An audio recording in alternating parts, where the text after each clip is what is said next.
Halo semuanya, selamat datang kembali di kelas pengantar teknologi informasi. Nah, pada sesi kali ini kita sudah masuki sesi ketiga dan kita akan belajar tentang sistem komputer. Nah, jadi, bagaimana di balik semua sistem yang ada di komputer ini bekerja, gitu. Oke, yang pertama, nah dari mana sih sebuah informasi dari komputer itu bisa kita dapatkan ya. Terus bagaimana juga sebuah komputer itu bisa bekerja. Nah, ini ada istilah dari bit ke informasi. Artinya apa? Jadi si komputer ini bekerja atas dasar sistem biner. Nah, apa itu sistem biner? Jadi sistem biner ini adalah sistem bilangan yang hanya mengenal dua macam, yang disebut dengan istilah bit ya, atau binary digit berupa angka 0 dan 1.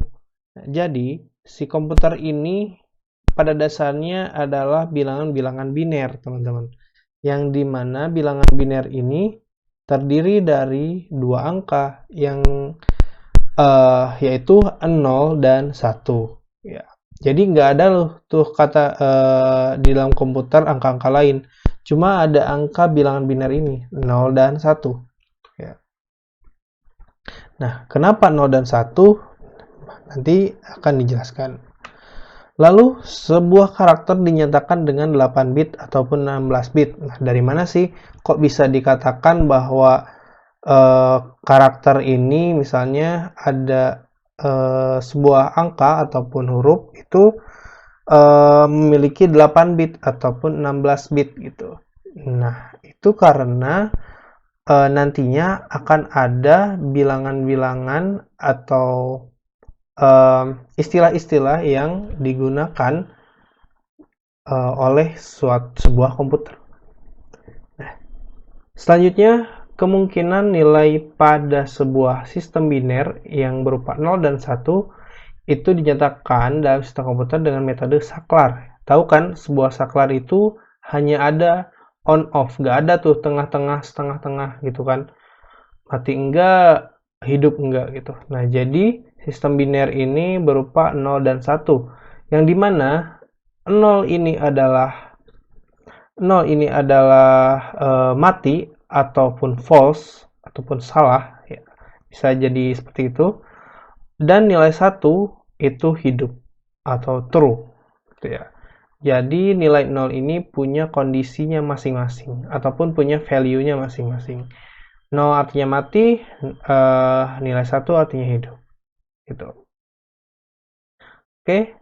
Nah, di sini kita masuk ke satuan data yang dimana bit merupakan satuan data terkecil dalam sistem komputer. Di mana di atas satuan ini terdapat berbagai satuan yang lainnya, yaitu berupa byte, megabyte, gigabyte, terabyte, petabyte. Jadi bit dan byte itu berbeda ya. Jadi jangan disamakan. Nah, kita lihat nih, bit ini merupakan satuan data terkecil dalam sistem komputer. Jadi di dalam byte itu ada bit gitu, teman-teman. Nah, di sini kita coba lihat satuan byte ya, itu 8 bit. Jadi satu byte-nya itu semuanya ada 8 bit. Nah, di sini ada keterangannya biasanya untuk apa dulu nih. Jadi untuk pada zaman dulu atau pada dasarnya si byte ini 8 bit ini untuk menciptakan sebuah karakter-karakter ya pada sistem ASCII atau ABCDIC. Teman-teman bisa searching apa itu ASCII, apa itu ABCDIC. Nah, pada dasarnya ASCII ini nanti akan saya jelaskan. Nah, di sini teman-teman kita lihat byte itu 8 bit. Kalau kilobyte itu teman-teman bisa cek aja yaitu berapa kali lipatnya, yaitu menjadi 1024 byte.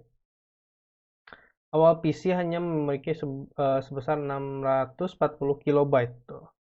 Jadi PC awal itu menggunakan 640 kilobyte aja pada zaman dulu gitu. Lalu memori PC pada saat ini berkisar antara 64 sampai 256 MB. Nah, zaman ini sih, pokoknya masih zaman dulu itu si memori itu hanya 64 sampai 256 MB aja gitu ya memorinya. Tapi sekarang udah bergiga-giga gitu, udah ada tera juga. Nah, di sini ukuran hard disk yang digunakan berkisar antara 20 sampai 40 GB. Ini masih kecil ya. Kalau misalnya sekarang ini sudah besar lah. Udah bisa sampai 1 tera gitu. Nah, ini terabyte ya yang sekarang sebenarnya ini kalau misalnya di equivalent itu 1024 GB. Kita bisa gunakan untuk database-database yang besar. Sekarang sudah bisa menyimpan terabyte.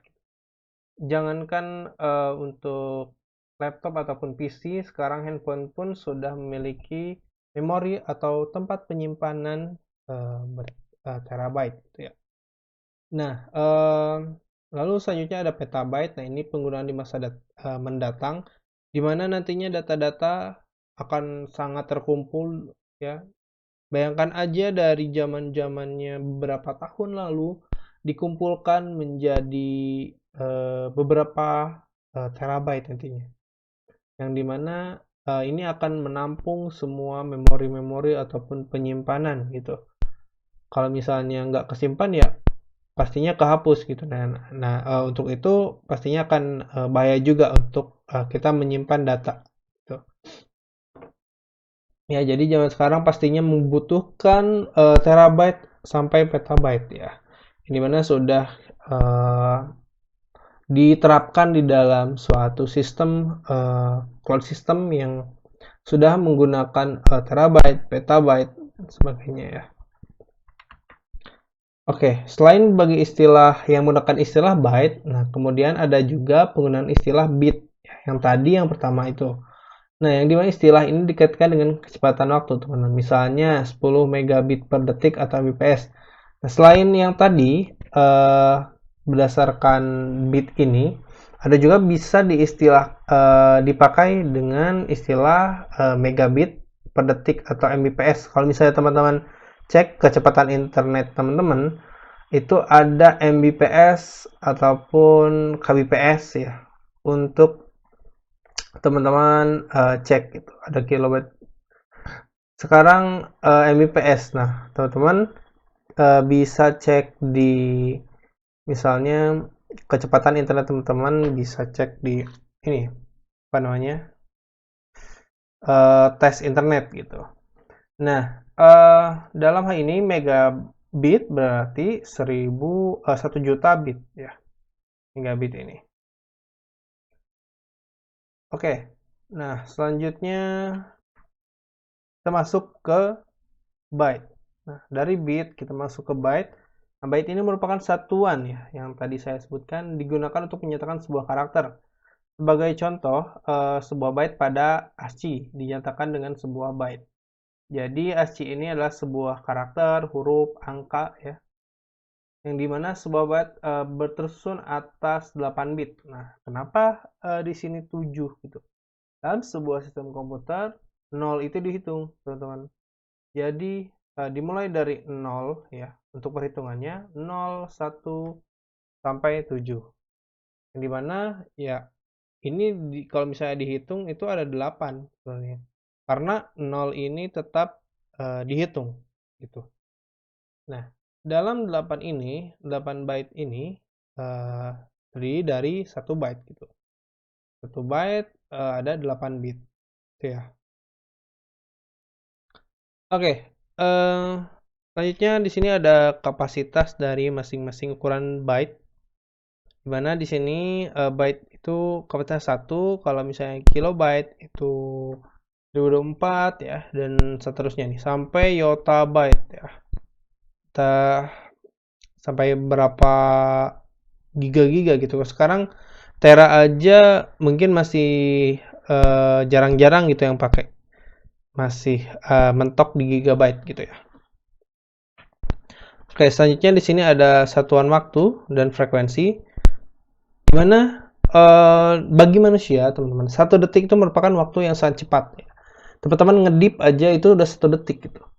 Nah, tapi tidak bagi komputer, teman-teman. Jadi, kecepatan komputer ini bahkan dalam memproses sebuah komputer sangatlah tinggi, ya.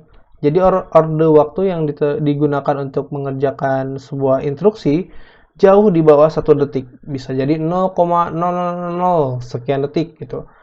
Itu bisa mengeksekusi suatu perintah dalam sebuah komputer. Dan sudah saya berikan pada sesi lalu bahwa sebuah komputer ini sangat cepat, teman-teman. Nggak nyampe 1 detik. Di sini ada beberapa satuan ya yang teman-teman bisa ketahui. Di sini ada milidetik nih, milidetik, mikrodetik, nanodetik, wah pikodetik. 1 banding berapa nih? 1 miliar detik. Nah, ini bisa menjadi kecepatan bagi komputer gitu. Dalam tahun ke tahun bisa jadi nantinya sampai ke pikodetik gitu. Ya kita tahu ya, kalau misalnya teman-teman bisa cek di komputer teman-teman untuk eksekusi misalnya eksekusi membuka membuka webnya ataupun membuka aplikasinya, itu coba teman-teman cek berapa detik ataupun berapa sekian detik gitu. Kan kalau misalnya komputer ini ketika kita akses ya ini nggak nyampe 1 detik gitu. Oke, nah sekarang kita masuk ke sistem pengkodean karakter. Yang pertama itu ASCII yang tadi. ASCII ini singkatan dari American Standard Code for Information Interchange, yang dimana dikembangkan oleh ANSI, yaitu American National Standard Institute ya. Nah, dan pada awalnya standar ini menggunakan 7 bit, teman-teman. Dimana pastinya berarti sampai 6 ya. 0 sampai 6. Untuk menyatakan sebuah kode. Nah, dengan menggunakan 7 bit, karakter yang tersedia meliputi ini, teman-teman. Jadi, pakai 7 bit ini, teman-teman bisa membuat suatu karakter kontrol, lalu huruf A sampai Z gede nih, lalu A sampai Z kecil, ya. Terus bisa bikin digit ya di komputer 0 sampai 9. Terus ada simbol ya dan sebagainya. Nah, huruf-huruf ini yang tertera itu menggunakan bit ya, satuan bit gitu. Yang dimana dikonvert ke dalam ASCII. ASCII ini yaitu terdiri dari huruf-huruf ini ya. Kemudian ASCII dikembangkan dengan menggunakan 8 bit ya. Yang dimana sekarang ini standarnya ASCII itu 8 bit. Nah, dengan tambahan sejumlah simbol Yunani dan karakter grafis. Ya mungkin bagi kita simbol Yunani dan karakter grafis nggak terlalu kepake gitu. Tapi di lain hal pastinya si ANSI ini menambahkan fitur simbol Yunani dan karakter grafis untuk menambah ya fitur aja gitu. Ya, kita belum tahu untuk apa hal tersebut ditambahkan ya. Nah, lalu kita di sini selanjutnya akan belajar konversi dari sistem biner ke sistem desimal. Yang dimana konversi dari sistem biner ke desimal ini, nah contoh bilangan desimal itu pokoknya 1, 2, 3, 4, 5, dan seterusnya ya, itu desimal. Oke. Lalu ada, nah di sini sebagai contoh terdapat bilangan biner, ini hitung teman-teman ya, ini ada 8. 1, 2, 3, 4, 5, 6, 7, 8. Oke, di sini ada 8 bit. Tapi ingat teman-teman, 8 ini kita hitung dari angka 0. Lalu berapa ekuivalennya dalam sistem desimal? Hasil perkaliannya gitu. Nah, untuk memecahkan persoalan tersebut, perhatikan gambar di samping. Nah, ini teman-teman bisa dicek. Oke, kita akan bahas yang pertama, bagaimana kita mengkonvert ini menjadi 75 ya hasilnya. Ini sama dengan 75 kalau misalnya desimal. Kita konversi atau convert bilangan biner ke desimal. Caranya seperti ini, teman-teman. Nah, di sini ada kita ekivalen ya 2 pangkat 8. Nah, di sini kita bisa cek bahwa ini adalah bilangan ya. 1, 2, 4. Pokoknya ini dikalikan aja. Kalikan 2. 1, 2, 4, 8, 16, 32, 64, sampai 128. Ya. Oke, jadi pedomannya seperti ini. Ini dari mana? 1 ya. Dalamnya 1 aja. 2 ya 2 pangkat 0 ya. Pokoknya di sini oke 1 lalu 2 pangkat 1 2 2 kali 2 4 ya. Dan seterusnya di sini. Jadi ini dipangkatkan ya, teman-teman. Oke, ini dipangkatkan. Lalu selanjutnya bilangan yang dikonversi hasilnya nih. Masukkan bilangan ini yang dikonversi ya. Lalu kalikan antar kolom yang bersesuaian. Gitu. Nah, jika angkanya di sini 0, berarti kan tadi sudah saya bilang 0 itu adalah mati ataupun false. Jadi nggak kita tambahkan ke sini. Ya. Mati ya. Jadi si 128 ini, pokoknya teman-teman ingat-ingat aja ini nih rumusnya. 1 sampai 128. Jumlah ekuivalen dari ini ya. Dari 2 pangkat 0 sampai 2 pangkat 7. Oke. Nah, di sini ketika ini nilainya 1 ya. Ini nilainya 1, ketika di sininya 1 yaitu true berarti ataupun hidup ya. Jadi teman-teman bisa masukkan ke sini 1 lagi. Ya, kalau ini 1 berarti benar ya. Pokoknya ini benar, kalau 0 salah. Maksudnya kalau angkanya 1, teman-teman bisa masukkan ke sini, convert ini. Jika 1, kita cek bilangan binarnya 1, oke, kita tambahkan 1. Nah, dia mulai sini ya. Dari mulai belakang teman-teman hitungnya. Lalu 2, di sini 1, oke 2. 4, oh ternyata 0, ya udah jangan dimasukkan. 0 aja gitu. Terus 8, kita cek, oke 1 kita masukkan 8.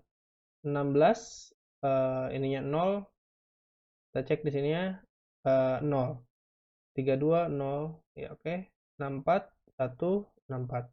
Lalu 18 juga 0, kita masukkan 0. Nah, setelah kita mendapatkan hasil perkalian ya, mendapatkan hasil konversi menjadinya seperti ini. 64 berarti yang satu ini kan ada nilainya.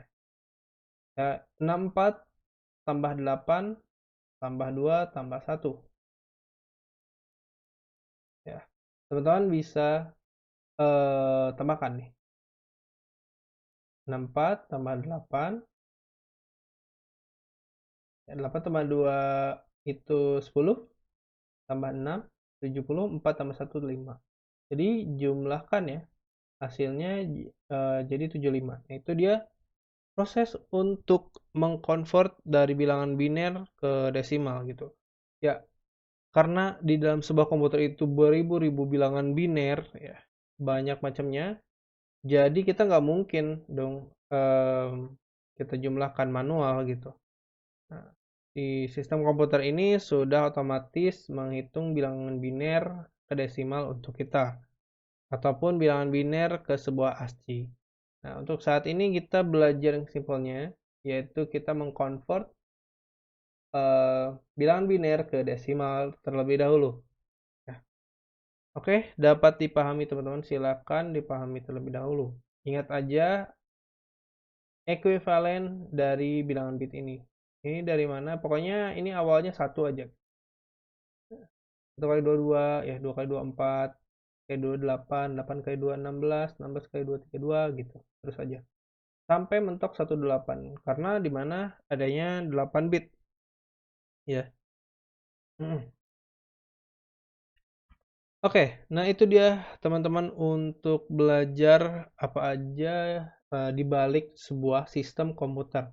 Nah, ini masih basic, tapi teman-teman harus mempunyai pengetahuan tentang hal tersebut. Jadi, teman-teman juga bisa nantinya menghitung sebuah bilangan biner menjadi sebuah desimal. Oke, semoga bermanfaat. Terima kasih teman-teman telah menonton video ini. Sampai jumpa di sesi selanjutnya.